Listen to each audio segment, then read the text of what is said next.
പിതാവിൻ്റെയും പുത്രൻ്റെയും പരിശുദ്ധാത്മാവിൻ്റെയും നാമത്തിൽ ആമേൻ. ഇന്ന് നവംബർ 9 ഞായറാഴ്ചയാണ്. കർത്താവ് നിന്റെ ഉന്നതമായ നാമത്തിന് സ്വസ്ഥം ചെയ്യുന്നു. ഇന്നത്തെ ദിവസം നിന്റെ തിരുമുറുവാളുന്ന വലതുകരം അങ്ങയുടെ മക്കളുടെ മേൽ വെക്കണമെന്ന് പ്രാർത്ഥിക്കുന്നു. കർത്താവ് അങ്ങയുടെ മക്കളുടെ യാത്രകളെ ആശീർവദിക്കണമേ. കർത്താവെ, ഉറ്റവരും ഉടയവരും വഴക്കിട്ട് മാറിയതിൻ്റെ പേരിൽ വെറുമ അനുഭവിക്കുന്നവരെ, ഒറ്റവർ പിരിഞ്ഞുപോയതിൻ്റെ പേരിൽ സങ്കടം സഹിക്കാനാവാതെ മനസ്സ് തേങ്ങി നടക്കുന്നവരെ, അവരെല്ലാം നിന്റെ സാന്നിധ്യത്തിന് ശക്തിയാൽ നീ അഭിഷേകം ചെയ്യണമേ. അമ്മേ പരിശുദ്ധമേ, എല്ലാത്തരം വേദനകളും എല്ലാത്തരം ഒറ്റപ്പെടുത്തലുകളും എല്ലാ തരത്തിലുള്ള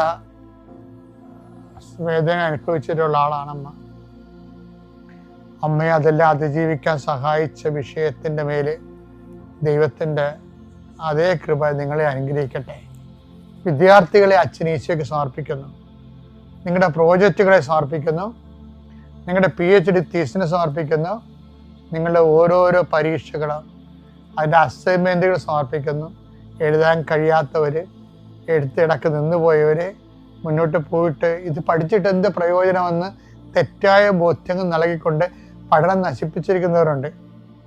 അതിനെല്ലാം അതിജീവിച്ചുകൊണ്ട് എൻ്റെ മക്കൾ കണ്ടിന്യൂ ചെയ്താൽ ഇടക്കിട്ട് കളയരുത്, മുന്നോട്ട് പോകാൻ പറയാൻ കാര്യം കർത്താവാണ് നമുക്ക് ആഹാരം തരണത്, അല്ലാതെ നമ്മുടെ ജീവിതം വിലയിരുത്തുന്ന ആൾക്കാരല്ല. കർത്താവ് നിങ്ങൾക്ക് വേണ്ടി യുദ്ധം ചെയ്യുമെന്ന് പറഞ്ഞ ഒറ്റ വചനം കൊണ്ട് ഇന്ത്യയെ വിജയകരമണിയിച്ച ഒരു ശ്രീരത്നത്തെ നമ്മൾ കണ്ടതാണ് ഈ ദിവസങ്ങളിൽ. ആ കർത്താവ് നിന്റെ ജീവിതത്തിന് വേണ്ടി യുദ്ധം ചെയ്യും. നീ ശാന്തമായി നിന്നെ ഏൽപ്പിച്ച ജോലി പൂർത്തിയാക്കുക. കർത്താവിന് ഭയങ്കര ഇഷ്ടമുള്ള കാര്യമാണ് ഏൽപ്പിച്ച ജോലി പൂർത്തിയാക്കണം. പിതാവേ, ഭൂമി ഞാൻ അങ്ങയെ മഹത്വപ്പെടുത്തി എന്നെ ഏൽപ്പിച്ച ജോലി പൂർത്തിയാക്കി. ഇടയ്ക്കിട്ടിരിക്കുന്ന എല്ലാ പ്രോജക്റ്റുകളും, എല്ലാ പദ്ധതികളും, എല്ലാ ജോലികളും, എല്ലാ പഠനങ്ങളും, എല്ലാ കോഴ്സുകളും പൂർത്തിയാക്കാൻ കർത്താവ് നിന്നെ അനുഗ്രഹിക്കട്ടെ.